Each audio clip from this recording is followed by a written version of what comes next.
My God, I hate drugs. Kay Pangulong Rodrigo Duterte na raw nakasalalay kung ibubunyag niya ang pangalan ng mga sinasabing ninja cops sa mga pulis na sangkot sa iligal na droga. Ayon kay Senador Richard Gordon, inabot na ni Senador Bongo kay Pangulong Duterte ang listahan kagabi. Ito'y matapos magpaikot ng resolusyon si Gordon sa mga senador para payagan ang pagbibigay ng pangalan ng ninja cops sa Pangulo. Galing ang listahan kay dating PNP Criminal Investigation and Detection Group Chief at ngayon Baguio City Mayor Benjamin Magalong. Isiniwalat niya sa mga senador ang mga pangalan sa isang executive session noong September 19. Nauna nang sinabi ni Go na planong ibunyag ng Pangulo ang mga pangalan ngayong linggo. Kasalukuyan namang dinidinig ng Senado ang iba't ibang nakabinbing batas kaugnay sa iligal na droga. Inimbitahan ng komite ni Senador at dating PNP Chief Ronald Bato de la Rosa ang ilang miyembro ng pamunuan ng PNP at Drug Enforcement Agency. Makibalita tayo sa aming correspondent na si George Cahiles. George. Well, Pinky, tinututulan ng Philippine Drug Enforcement Agency at Dangerous Drugs Board itong panukalang batas na bubuo sa Presidential Drug Enforcement Authority. Itong panukalang Presidential Drug Enforcement Authority ay may adhikaing palakasin ang kampanya laban sa iligal na droga ng gobyerno sa pamamagitan ng pagkonsolida sa enforcement, prosecution, prevention at rehabilitation sa ilalim ng isang ahensya na lamang. Bilang epekto nito, maa-abolish ang PIDEA at BBB. Ayon kay PIDEA Deputy Director General Greg Pimentel, maaaring sagabal ang panukalang batas sa momentum ng gobyerno sa war on drugs dahil inilipat ng enforcement power ng PIDEA sa ibang ahensya gaya ng PNP, NBI at Armed Forces. Mawawalan din ng kasiguraduhan sa trabaho ang kanilang mga ahente. Ayon kay Pimentel, mayroon ng Inter-Committee Agency on Illegal Drugs o ICAD na binuo ng Malacanang at pinupunan na nito ang objective ng panukalang batas. Ngayon, imbes na i-abolish ang PIDEA at BBB, ayon kay Pimentel, sana daw ay i-modernize na lamang daw ito at sana ay mas paigtingin pa ang programa para sa kabutihan ng mga empleyado ng PIDEA. Napag-usapan din kanina na sana ay makapagtayo ng residential drug rehabilitation and treatment center sa bawat rehiyon at outpatient rehab center naman sa bawat probinsya. Masyado daw kasing malayo ang malaking rehabilitation center sa Nueva Ecija kung kaya hindi ito napagsisilbihan ang lahat na nangangailangan ng serbisyo nito, Pinky. Alright, maraming salamat sa iyo, George Cahiles, nag-uulat. Samantala may hamon si Metro Manila Police Chief Guillermo Eliazar sa umano'y drug queen na bumibili ng mga recycled na droga. Bumalik siya ng Pilipinas at linisin ang kanyang pangalan. Nauna nang kinumpirma ng Bureau of Immigration na lumipad patungong Bangkok, Thailand, si Gia Gomez Castro noong September 21.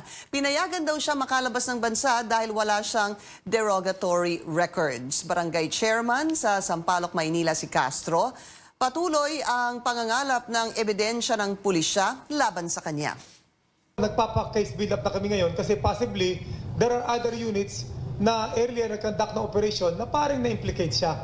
And kung maganda yun ang maging base natin para kung magkaroon tayo ng warrant eventually, mabuhay natin yan. Eh kung nasaan bansa man siya na may extradition treaty tayo, then probably we can request for that. Muling nagbigay ng deadline si Justice Secretary Menardo Guevara hinggil sa paglalabas ng final list ng mga napalayang heinous crime convicts sa ilalim ng Good Conduct Time Allowance Law. Ayon sa kalihim, ilalabas na ang pinal na listahan sa Lunes, September 30. Pwede na rin umanong matuloy ang paghabol ng mga pulis sa mga convicts kinabukasan, Martes, October 1. Napaso ang deadline na ibinigay ni Pangulong Duterte para sa mga heinous crime convicts noong nakaraang linggo. Inihinto ang paghuli sa kanila dahil wala pang pinal na listahan ang Justice Department. Nauna nang sinabi ng Pangulo na tutugisin na parang mga pugante ang mga maagang napalayang heinous crime convicts. Ang target namin ay end of September. Alright. Hindi namin matiyak kung lahat ay maililista namin by September 30. But for sure, meron kaming ilalabas para maibigay sa DILG, sa PNP so that they can start hunting them. Nagpaalala si Pangulong Rodrigo Duterte sa mga dayuhang investor sumunod sa batas ng bansa. Sa talumpati ng Pangulo sa isang pagtitipon sa Parañaque kagabi, sinabi niyang patuloy ang kampanya niya kontra korupsyon at sakop nito ang mga dayuhan. Nabanggit ito ng Pangulo matapos ipasara ng Bureau of Internal Revenue kahapon ang mga opisina ng service provider sa isang Philippine Offshore Gaming Operator o POGO dahil sa hindi pagbabayad ng tamang buwis. Narito ang pahayag ni Pangulong Duterte. I just want everybody to behave. And I also expect that behavior from you. We just obey. There are rules to be followed. Just obey the rules. And nobody's going to disturb you. Nagbabala rin ang Pangulo sa mga dayuhan na pumupunta sa Pilipinas ukol sa iligal nilang gawain. Let us be very clear. You can come, you can play your trade, you can commit your crimes. But if I catch up with you, it is dead or alive, preferably dead. Alive, I have to feed you. There's a rice crisis in this country. One mouth less would be good for my country. Senators planning to put National Police Chief General Oscar Albayalde in the hot seat Wednesday next week to give some perspective on police involvement in the illegal drug trade inside the New Bilibid prison. But they're keeping mum on whether Albayalde is indeed included in the list of police officers who are allegedly into drug operations. Albayalde was administratively relieved when he was still the provincial director of Pampanga in 2014, after his subordinates allegedly recycled confiscated drugs. Our George Cahiles has more. As the Senate Blue Ribbon Committee resumes its hearing on the good conduct time allowance controversy on October 1, Senator Richard Gordon says their focus will shift to the so-called ninja cops or policemen allegedly recycling or reselling drug evidence. Yan sinasabi natin ngayon na nag-shift dito. Inevitable eh. Dahil nakadikit yung drugs doon sa loob ng jail eh. May puputok at puputok dyan eh. And the public might see a confrontation between the accuser and the accused. Gordon says former PNP CIDG chief, now Baguio City Mayor Benjamin Magalong, and the around 15 policemen allegedly involved in recycling confiscated drugs are invited to shed light on the issue. Another senior officer is also being invited to corroborate Magalong's testimony. On Wednesday, Gordon forwarded to President Duterte a list of policemen allegedly involved in the illegal drugs trade managed from the inside of the New Bilibid prison. The list was based on Magalong's testimony during a closed-door session of the committee last week. Gordon says PNP Chief General Oscar Albayalde will also be invited to the hearing. If he's involved, he should. If he's not involved, mas bahala siya. Yeah, pwede siya tawagan on that excuse. He will be subjected to interpellation or questioning by senators during the public hearing, even when he's invited and if he will attend. So, kung mayroong mga details doon na available na pwedeng itanong sa kanya, kayo mismo mag-gauge nyo kung meron ba siyang kinalaman o wala doon sa nangyaring agobato doon sa noong 2014. Earlier, there were insinuations that Albayalde is on the list forwarded to the president. This is due to an incident in 2014 when he was still the provincial director of Pampanga Police. His subordinates allegedly recycled hundreds of kilos of illegal drugs confiscated during an operation. Albayalde was administratively relieved during that time for command responsibility. Albayalde told CNN Philippines the administrative relief was only to pave way for investigation. He said in the end, the cases were dismissed. Malaking ano yun kasi kung ikaw yung leader ng isang ahensya at na medyo na umaabot sa iyo yung sabihin na nating controversy, no? O kung merong maliwanag na merong maling nangyari doon. Doon ako nabibigatan eh. Because inimbestiga yan.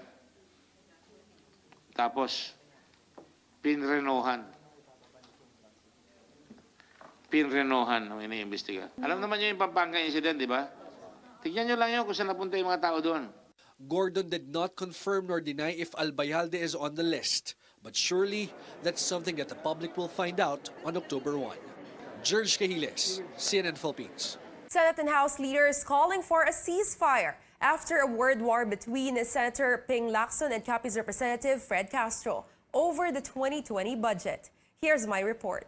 He may not be acting like a little child, but perhaps it could be more appropriate to say that he is thinking like a little child. Kung isip bata dahil nagbabantay sa budget, edi isip bata, sila isip matanda, pero nagnanakaw naman sila sa pondo ng gobyerno. Capiz Representative Fred Castro took offense to Senator Panfilo Lacson's claim that some congressmen told him there was a plan to give 22 House deputy speakers an allocation of 1.5 billion pesos each in the budget, while all other congressmen will be given 700 million pesos each. Lacson eventually clarified that according to his source, the plan did not push through. Castro wants Lacson to apologize, but Lacson sees no need to do so.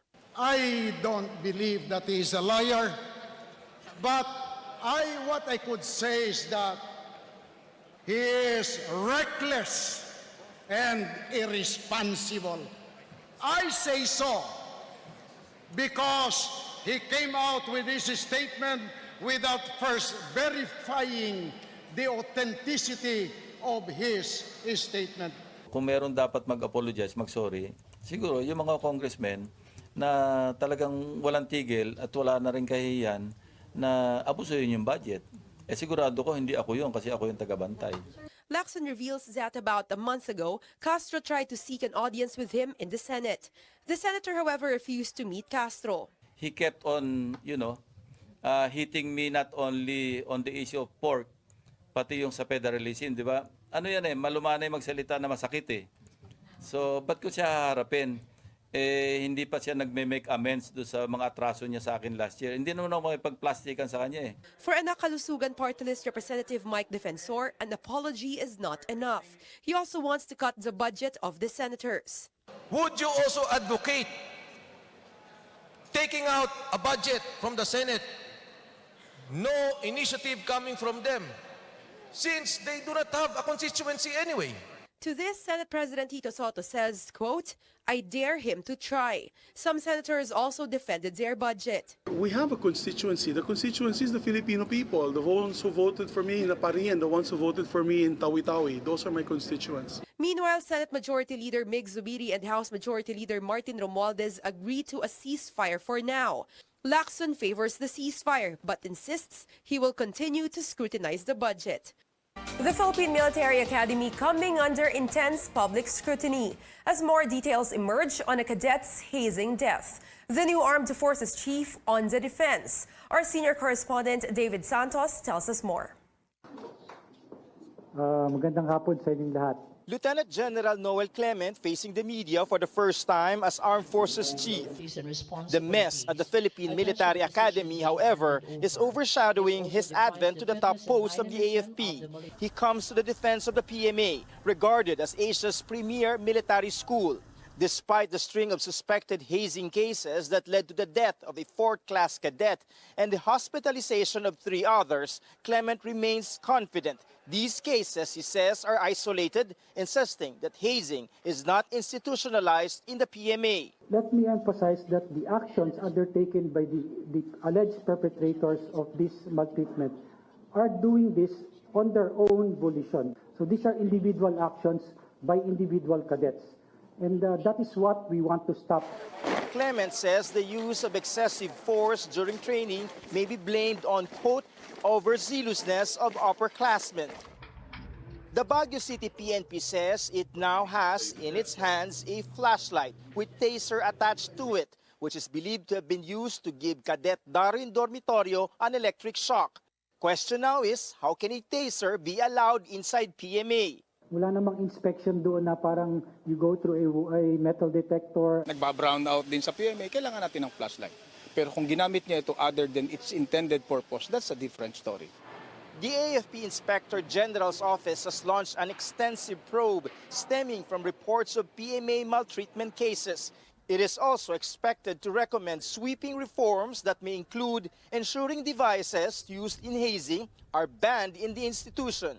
To tell you honestly, sa isang taong ang utak talaga ay manakit o maltrato, lahat ng gamit pwede niyang gamitin. So kung ibabawal natin yan, baka maubusan tayo ng gamit. Wala na tayong kutsara, wala na tayong tinidor. New officers have been named to replace resigned PMA Superintendent Ronnie Evangelista and Commandant of Cadets Bob Bacaro. Evangelista and Bacaro will be placed under administrative control in Camp Aguinaldo until the AFP wraps up its probe. David Santos, CNN Philippines. Police have identified 2 more suspects in the hazing death of Philippine Military Academy cadet of 4th class Darwin Dormitorio. In a briefing this morning, police said the 2 are 3rd-class cadets, but the police did not disclose their identities. Baguio City Police Director Colonel Alan Reyco said the 2 directly participated in another instance of hazing on Dormitorio. Police added the 2 will be with other suspects who will face anti-hazing law charges to be filed with the prosecutor's office on Monday. Others are Dormitorio's 3 upperclassmen directly involved in the hazing. 1 or 2 PMA hospital medical personnel will also be included in the charge sheet for negligence. They are now considered as suspects dahil we've already obtained yung statement ng mga witnesses po natin na nagtuturo po talaga sa kanila that they directly participated. Iwalay po naman dun sa naunang nangyari na they were also ones who hurt Cadet Dormitorio po during yung day po na yon ng September 17.